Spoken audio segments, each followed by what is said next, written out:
Саламатсыздарбы? Менин атым Шадат. Мен Манас университетинде 4-курста окуйм, Медениет факультетинде. Биз быйыл шахмат дүйнөсүнө негизи 2 жылда бир бул чоң дүйнөлүк олимпиада өтөт. Бул жакта бүтүндөй бардык өлкөлөр катышат. Бул балдардын арасында мисалы 180 мамлекет катышса, айымдар арасында 150 мамлекет катышты. Ал жакта биз 86 болуп старт алганбыз.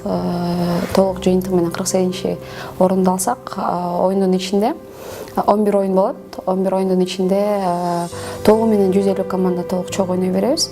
Швейцарский система деп коет, ошол система менен ойной беребиз. 9-10 турларда оюнчулардын рейтингине жараша, мамлекетимиздин странанын рейтингтерине жараша 5 подгруппага бөлөт. Биз ошол рейтингге жараша 3-чү подгруппада болдук. Бул С группасы деп коет. Ошол жактан команда, кыздар айымдар командасы киши алтын медаль утуп алдык. Кичинекей мен атам үйрөтүп баштаган. Атам өзү бокстан тренер болуп эмгектенет. Анан кичинекей кезимден баштагам. Бирок башында чындыгында өзүмдүн өтө кызыгым болгон эмес. Кийин окууга баргандан баштап анан өзүм катышып баштадым. Окууну бүтүп тапшырар учурда бул жакта Чилимбаев Бактыгүл деген эжеке бар. Бул шахматта шахмат дүйнөсүндө Кыргызстанда өтө орду чоң айым, өзүнүн жеке шахмат мектеби бар. Тапшырып келгенде эң биринчи өзүнө жумушка чакырды. Анан факультет тандоодо дагы, бөлүм тандоодо дагы дал ошол эженин чоң маанилүү роль ойногон. Азыр ошол жеке мектепте, анан бизде Бишкекте мэриянын алдындагы спорт мектеби бар. Ошол спорт мектебинде машыктыруучу болуп эмгектенем. Биз подгруппага бөлгөндө биз биринчиден кайсы подгруппада ойнорубузду билген эмеспиз. Жана кайсыл жакка бөлүп коерун билген эмеспиз. Бул ар бир подгруппада 35 мамлекет болот. Анан жыйынтыгында акыркы оюн бүтүп, толугу менен оюндар бүткөнгө чейин биз канчанчы орунда болот экенибиз бизге белгилүү болгон эмес. Биз ойлогонбуз 3-чү, 4-чү орунда болобуз деп. Анткени эсеп боюнча биздин алдыбызда Египет келаткан, анан Гватемала деген страна келаткан болчу. Анткени биз жеке беттешүүдө Гватемалага утулуп калган болчубуз. Жарым очко калган болчубуз. Анан оюндар баардыгы бүтүп, анан бизден мырзалар командасына бир агай айтып калды. Кыздар биринчисин алып турсаңар дегенде биз ошол медаль алып пьедесталга чыкканга чейин ишенген жокпуз. Чындыгында.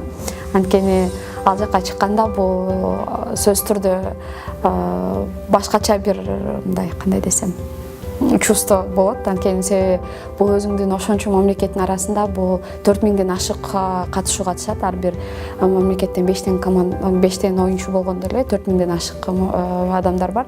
Анан ошонун арасынан Кыргызстан желбиреп турса, бул бизге өтө чоң сыймык деп айта алабыз да. Негизи эле биз студенттер көбүнчө бош убактыбыз жок деген нерсеге аябай көп такалып калабыз. Анткени себеби Манаста айрыкча деп айта алам. Анткени бизде сабактар, анан сабактарга катышуу башка университеттерде спортсмендерди кандай десем жеңилдик берилет. Көп тааныштарыбыз да бар. Жеңилдик берилет, анан экзамен учурунда дагы өтө жардам берилет да. Бизде Манаста андай нерсе толугу менен жок. Бирок ошол эле учурда бул убактыбыз жок деген нерсе менин оюм боюнча бул жөн гана отговоркалар деп айта алам да, мындайча айтканда. Бардык жерден убакыт тапса болот, жана ошого ылайыкташтырып өзүңдүн убактыңды, өзүңдүн машыгууларыңды ылайыкташтырып алса болот. Биз эң биринчиден менин оюм боюнча бул убакытты туура пайдалануу керек. Анткени мисалы биз окуудан чыккандан кийин көп учурду биз жөн гана балким телефондо отуруп, интернетте отуруп өткөрүп коебуз. Кереги жок нерселерге көп өткөрүп коебуз. Эгерде ошол убакытты туура пайдалануу менен ар бир күнүңдөгү алдыга коюп бир план түзүп алып туруп ошого жараша иш кылсаң, көп нерсеге жетишсе болот.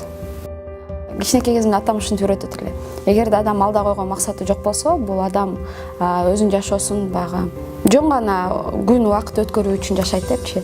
Албетте сөзсүз түрдө алда койгон максатың болуш керек, жана ошого жете билишиң керек. Ошого болгон туура аракетиң болуш керек. Анан бош жүргөн адамдарды дагы өтө жактыра бербейт эле, ошон үчүн ар бирибизди бирден спортко берген да. Мен дагы мындай бош убактысын өткөрүп, жөн эле ар бир күнүн убакыт өткөрүү үчүн өткөргөн адамдарды көп жактыра бербейм.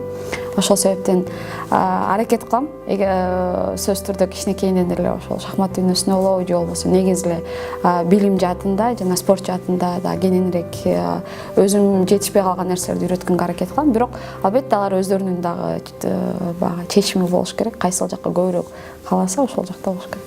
Баягы мындайча айтканда навязывать этким келбейт да нерсени. Мажбурлабайсыз? Жок, мажбурлагым келбейт. Өзүнүн тандоосу болуш керек. Бирок ошол тандоого чейин ошол баардык нерсеге жол ачып берип, жол көрсөтүп коюш керек деп ойлойм да. Кийин ал өзүнүн тандоосу болуп кетет. Быйыл буюрса окуумду бүтсөм магистр боюнча ойлонуп атам. Бул азыр мен үчүн чоң бир көйгөйлүү тема болуп атат. Андан соң 2 жылдан кийин Ханты-Мансийскийде ушундай эле олимпиада болот. Буюрса ал жакка даярданабыз деп ойлойм, бирок ага чейин Кыргызстандагы ошол биринчи ал жакка өтүш үчүн Кыргызстанда отборочный турду жеңип, анан командага кириш керек. Буюрса ал жакка даярданабыз. Биринчиден бул ыраазычылыкты мен өзүм агайларыма сөзсүз түрдө жана ошондой эле шахмат федерациясына, ал жакта бизди колдоп жүргөн ар бир биздин капитандарыбызга, командабыздын мүчөлөрүнө билдиргим келет. Андан сырткары бул өзүмдүн бөлүмүмдөгү мугалим эжекелерге, ага эжекелерге, анткени себеби азыркы күнгө чейин баягы чындыгында сабактарыман бир топ бир аз дагы жеңилдик беришүү да. Ага дагы терең ыраазычылык айткым келет. Анткени себеби бизде Манаста өзүңүздөр билесиздер, окуу система кандай экен. Негизи студенттерге мындай кичинекей кеңеш дейинби, бизде студенттерде негизинен убакыт көп болот чындыгында. Биз өзүбүз жок убактыбыз жок, кайсыл окуу жай болбосун деп айтканыбыз менен убактыбыз көп болот. Мисалы ошол эле Манаста ала турган болсок, 5 күндүк окуу, 2 күн бош күнүң бар.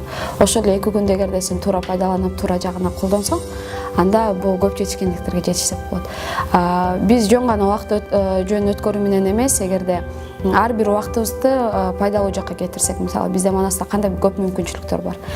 Башка мисалы семинарлар бар, тренингдер бар, же болбосо эң жөнөкөй жок дегенде ошол интернетти да туура жагы менен пайдаланып, ошол билим жагына пайдаланып, биздин башка университеттерге караганда биздин жөнөкөй эле китепканабызды айтсам болот да. Мисалы, эгерде баардык нерсени убактыбызды туура бөлүштүрүп, туура пайдалансак, көп нерсеге жетишсек болот.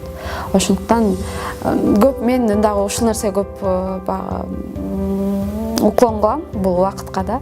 Эгерде ошол убакытты баардык нерсеге туура бөлүштүрсө, анан алдын ала сөзсүз түрдө бул план болуш керек. Бирок кээ бир албетте учурлар болот, ал планыңан сен сырткары чыгышың керек. Көп нерсени аткарбай да калышың мүмкүн, андан көп нерсени да аткарышың мүмкүн.